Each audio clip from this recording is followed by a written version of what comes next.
सुप्रभात सभी को। आज हम बाल गोविंद भगत अध्याय लेके प्रस्तुत हैं। कल हमने लेखक परिचय पढ़ा था और इस रेखा चित्र का परिचय भी पढ़ा था कि इसमें लेखक किन किन विषयों पे या किस विषय को लेके अपनी बात को आगे बढ़ा रहे हैं। तो आज हम अध्याय प्रारंभ करते हैं। बाल गोविंद भगत। बाल गोविंद भगत मंझोले कद के गोरे चिट्टे आदमी थे। 60 से ऊपर के ही होंगे, यानी कद काठी के बारे में बताया कि मंझोला कद था, गोरे चिट्टे थे और उम्र जो है 60 से ऊपर की होगी, यानी लगभग 60 साल की उम्र या 60 से थोड़ा ज़्यादा। बाल पक गए थे, यानी सफ़ेद हो गए थे। लंबी दाढ़ी या जटा जूट तो नहीं रखते थे, किंतु हमेशा उनका चेहरा सफ़ेद बालों से ही जगमग किए रहता था। यानी यहाँ पे हमने जैसे रेखा चित्र परिचय में पढ़ा था कि लेखक का मानना है कि साधुओं के से वस्त्र धारण करने से ही कोई साधु नहीं हो जाता है। तो उसी परिप्रेक्ष्य में ये लेखक जो है यहाँ पे स्पष्ट करना चाहते हैं कि उनका जो रंग रूप ढंग ढांचा और पहनावा कैसा था। तो बता रहे हैं कि उनका चेहरा हमेशा सफ़ेद बालों से ढका रहता था और लंबी दाढ़ी या जटाजूट वो नहीं रखते थे और कपड़े बिल्कुल कम पहनते थे। कमर में एक लंगोटी मात्र और सिर में कबीरपंथियों की सी कनफट्टी टोपी, यानी कबीरपंथ के लोग जैसी कनफट्टी टोपी पहनते हैं, यानी कि पूरा वो कान से बाहर निकले हुए होते हैं। ये कबीरपंथियों की सी बताई है। और जब जाड़ा आता है, यानी सर्दी का मौसम आता है, तो एक काली कमली यानी काले रंग की कंबल ऊपर से ओढ़े रहते और मस्तक पर हमेशा चमकता हुआ रामानंदी चंदन, यानी रामानंद संप्रदाय के जो संत लगाते हैं वैसा चंदन का टीका, जो नाक के एक छोर से औरतों के टीके की तरह शुरू होता और गले में तुलसी की जड़ों की एक बेडोल माला बांधे रहते। यानी ये उनका पहनावा और रहन सहन का तरीका बताया। तो यानी साधुओं के से कुछ लक्षण उनमें परिलक्षित यहाँ होते हैं, जैसे टीका लगाए रहते हैं, गले में तुलसी की जड़ों की माला पहने रहते हैं। बेडोल माला यानी वो व्यवस्थित नहीं है, सिस्टमेटिक ढंग से नहीं बनाई हुई है, परंतु पहने रहते हैं बस।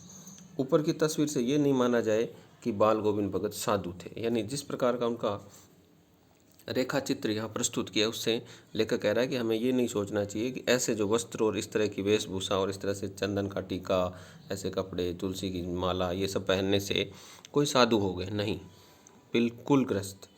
यानी ऐसा पहनावा उनका था, परंतु वो जीवन में पूर्णतः गृहस्थ थे, यानी परिवार वाले थे। उनकी गृहिणी की तो मुझे याद नहीं, उनके बेटे और पतोहू को तो मैंने देखा है, पुत्र और पुत्रवधू, ये दोनों लेखक कह रहे हैं कि उनसे वो मिले हुए हैं।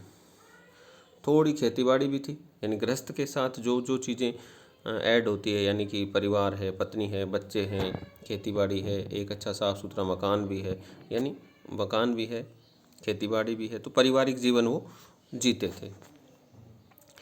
किंतु खेतीबाड़ी करते, परिवार रखते भी बाल गोविंद भक्त साधु थे और साधु की सब परिभाषाओं में खरे उतरने वाले। यानी खेतीबाड़ी करते थे, परिवार रखते थे। हमारे यहाँ सामान्यतः धारणा ये होती है कि जिनके परिवार होते हैं, खेतीबाड़ी करते हैं, वो लोग संत नहीं हो सकते, लेकिन बाल गोविंद भक्त साधु थे और साधु की सब परिभाषाओं में खरे उतरने वाले। और कबीर को साहब मानते थे, यानी अपना ईश्वर मानते थे। उन्हीं के गीतों को गाते, उन्हीं के आदेशों पर चलते, कभी झूठ नहीं बोलते, खरा व्यवहार रखते, किसी से भी दो टूक बात करने में संकोच नहीं करते। दो टूक बात करने का मतलब खरा खरा कहना है, अगर किसी को कुछ कहना है तो शर्माने की कोई बात नहीं है। न किसी से खाम खा झगड़ा मोल लेते, यानी अननेसेसरली बेवजह किसी से पंगा नहीं करते, किसी की चीज़ नहीं छूते, न बिना पूछे व्यवहार में लाते। यानी ये संतों के जो लक्षण हैं, जो गुण हैं, जो क्वालिटीज़ होनी चाहिए वो बता रहे हैं। यानी किसी से वो अननेसेसरली झगड़ा नहीं करते, किसी की चीज़ को नहीं छूते, इवन बिना पूछे किसी की चीज़ को यूज नहीं करते थे, व्यवहार में नहीं लाते थे। और इस नियम को तो कभी कभी इतनी बारीकी तक ले जाते थे कि लोगों को कौतूहल होता था। कौतूहल मतलब आश्चर्य होना।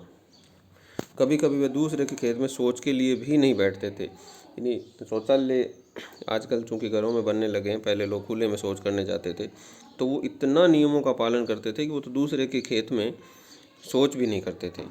ये शौच मतलब शौचालय से रिलेटेड, यानी तो। और वह गृहस्थ थे, लेकिन उनकी सब चीज़ साहब की थी।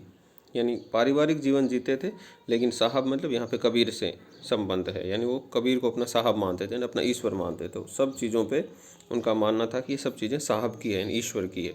और जो कुछ खेत में पैदा होता सिर पर लाद कर पहले उसे साहब के दरबार में ले जाते, जो उनके घर से 4 कोस दूर था। एक कबीरपंथी मठ से मतलब है, यानी जो साहब का दरबार है यहाँ पे कबीरपंथ का एक मठ था जो उनके घर से 4 कोस दूर था। तो सर्वप्रथम वो सारी पैदावार जितनी भी होती उसको अपने सर पे लाद के और 4 कोस दूर उस मठ में ले जाते, कबीरपंथी मठ में, और वह दरबार में भेंट रूप रख लिया जाकर प्रसाद रूप में जो उन्हें मिलता उसे घर लाते और उसी से गुजर चलाते। यानी वहाँ पे जो मठ में जो मठाधीश या जो भी पुजारी या भक्त या संत जो भी होता था उसमें से वो प्रसाद स्वरूप, भेंट स्वरूप उसमें से कुछ निकाल लेता था, और बाकी का जो बचता था उसको जैसे स्वामणी में कुछ प्रसाद के रूप में भगवान को अर्पित कर दिया जाता है, शेष जो होता है वो जिस प्रकार से हम लोग इस्तेमाल करते हैं उसी प्रकार से प्रसाद के रूप में जो बचता था या फिर जो भी उसमें से निकलने के बाद जो शेष रहता था उसे अपना प्रसाद मानते थे कि मैंने ईश्वर को भेंट दे दी है, ईश्वर को प्रसाद चढ़ा दिया है इसका चढ़ावा, और अब जो भी बचा है उसे वो घर लाते और बाकी अपने जीवन में उसी से वो गुजारा चलाते थे। इन सब से ऊपर मैं तो मुग्ध था उनके मधुर गान पर, जो सदा सर्वदा यानी हमेशा ही सुनने को मिलते थे। यानी वो बहुत अच्छा गाते थे। कबीर के वे सीधे साधे पद जो उनके कंठ से निकलकर सजीव हो उठते थे, यानी कबीरदास जी के जो पद हैं उनको जब बाल गोविंद भक्त अपने गले से उनका उच्चारण करते थे तो ऐसा लगता था कि वो जो पद है ना वो सारे के सारे सजीव हो उठते थे। ऐसा लगता था जैसे स्वयं कबीर ही इस वक्त इनका गायन कर रहे हैं। आषाढ़ की रिमझिम है, समूचा गांव खेतों में उतर पड़ा है, कहीं हल चल रहे हैं, कहीं रोपनी हो रही है, धान के पानी भरे खेतों में बच्चे उछल रहे हैं, औरतें कलेवा लेकर मेड़ पर बैठी है, आसमान बादलों से घिरा है, धूप का नाम नहीं और ठंडी पुरवई चल रही है। ऐसे ही समय आपके कानों में एक स्वर तरंग झंकार सिकर उठी। ये क्या है, ये कौन है, ये पूछना नहीं पड़ेगा। बाल गोविंद भक्त सचमुच शरीर कीचड़ में लिथड़े अपने खेत में रोपनी कर रहे हैं। उनकी अंगुली एक एक धान के पौधे को पंक्तिबद्ध यानी लाइन से खेत में बिठा रही है, और उनका कंठ एक एक शब्द को संगीत के जीने पर चढ़ाकर कुछ को ऊपर स्वर्ग की ओर भेज रहा है और कुछ को इस पृथ्वी की मिट्टी पर खड़े लोगों के कानों की ओर। यानी वो लेखक बता रहे हैं कि वहाँ पे खेतीबाड़ी के काम में व्यस्त हैं, रोपनी कर रहे हैं, शरीर जो है मिट्टी से कीचड़ से सना हुआ है, एक एक तिनके को, एक एक दाने को, एक एक जो फसल है उसके पौधे को वो रोपनी कर रहे हैं। और परंतु उनकी जो आवाज़ है उस समय भी बहुत ही संगीतमय, और संगीत को ऐसा लग रहा है जैसे जीने यानी सीढ़ियों पे चढ़ा के एकदम स्वर्ग की ओर भेज रहे हैं। बच्चे खेलते हुए झूम उठते हैं, मेड़ पर खड़ी औरतों के होठ कांप उठते हैं, यानी वो भी वो गुनगुनाने लग जाती है। हलवाहों के पैर ताल से उठने लगते हैं, यानी गीत संगीत की का जो जादू है उससे खेतीबाड़ी का जो और काम भी करने वाले आस पड़ोस के खेतों के लोग भी हैं उनके भी पैरों में एक हलचल आ जाती है, यानी वो उनकी स्पीड बढ़ जाती है। रोपनी करने वालों की अंगुलियां एक अजीब क्रम से चलने लगती है।